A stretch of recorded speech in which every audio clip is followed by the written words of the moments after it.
Namaskar, I am Reiki Master Heema Jetty.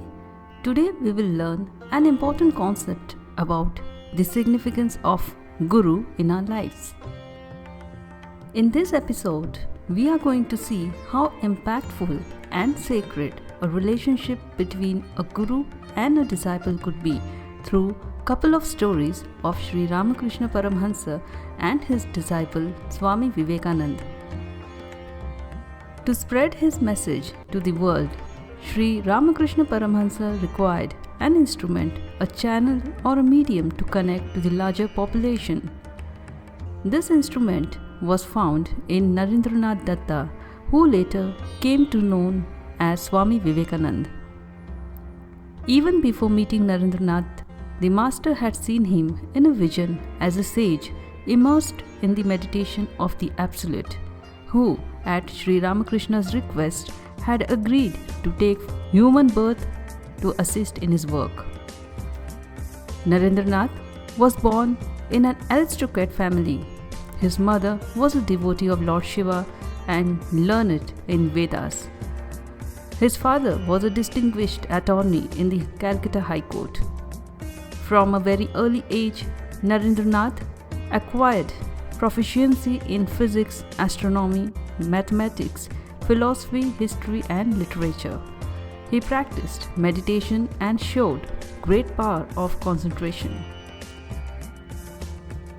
During his college days, Narendranath was influenced by the Western philosophies and the teachings of Brahmo Samaj. He would not accept religion on mere faith. He wanted demonstration of God. He became a singer in the Brahmo Samaj choir, searching for a guru to settle his mind. He couldn't find anyone who has seen God.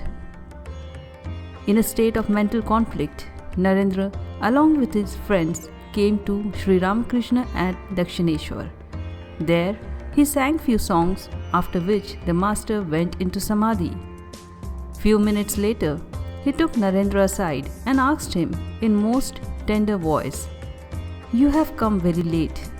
Why did you keep me waiting for so long? Now I can pour my spirit into the heart of someone who can receive my message." The master addressed him as Narayan, born on this earth to remove the miseries of mankind. While saying this, he started sobbing. With folded hands, asked Narendra to come again. Narendra was startled. When Narendra heard the master speaking to others, he was surprised to find his words and inner logic, a striking sincerity and a convincing proof of his spiritual nature. At this, Narendra asked, "Sir, have you seen God?" The master said, "Yes, I have seen God. I have seen Him more tangibly than I see you. I have talked to Him more intimately than I am talking to you." For Narendra, this was the first time he heard a man saying that he had seen God. Narendra needed more time to accept Sri Ramakrishna as his Guru. During his second visit, about a month later, suddenly at the touch of his master, Narendra felt overwhelmed and saw the walls of the room, everything around him, whirling and vanishing. He cried in terror, "What are you doing to me? I have my father and mother at home." At this time, Narendra was experiencing the nameless void of Brahman.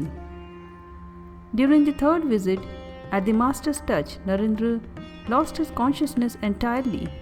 While he was in trance, Sri Ramakrishna questioned him about his mission in this world. At this time, Sri Ramakrishna learnt that in near future, Narendra would give up his body in yoga by an act of will.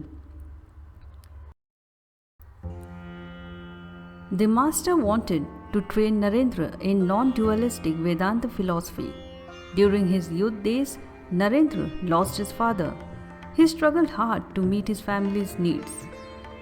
Narendra now realized that he had a spiritual mission to fulfill. He resolved to renounce the world as his grandfather had renounced it.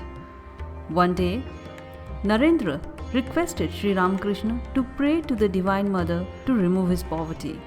To this, the master said, "Why don't you go and ask her? Mother will surely listen to you." On hearing these, Narendra went to Kali temple. As soon as he stood in front of the image of the mother, he beheld her as a living goddess. Unable to ask her for any petty things in the world, he prayed for knowledge, renunciation, love and liberation. The master rebuked him for his failure to ask the Divine Mother to remove his poverty and sent him back to the temple. This continued for multiple attempts with the same result. At this time, the master himself prayed to the Divine Mother to remove Narendra's poverty and that his family would not lack simple food and clothing. This was a very rich and significant experience for Narendra. It taught him Shakti, the divine power, cannot be ignored in this world. Friends, such was the impact of Sri Ramakrishna Paramhansa as a guru to Narendranath Datta. Getting blessed by a God-realized saint is one of the most extraordinary gifts of the divine power to mankind. I hope you like this video on the significance of Guru in our lives. See you all in the next episode of Spiritual Healing for You. Blessings to all. Om Shanti.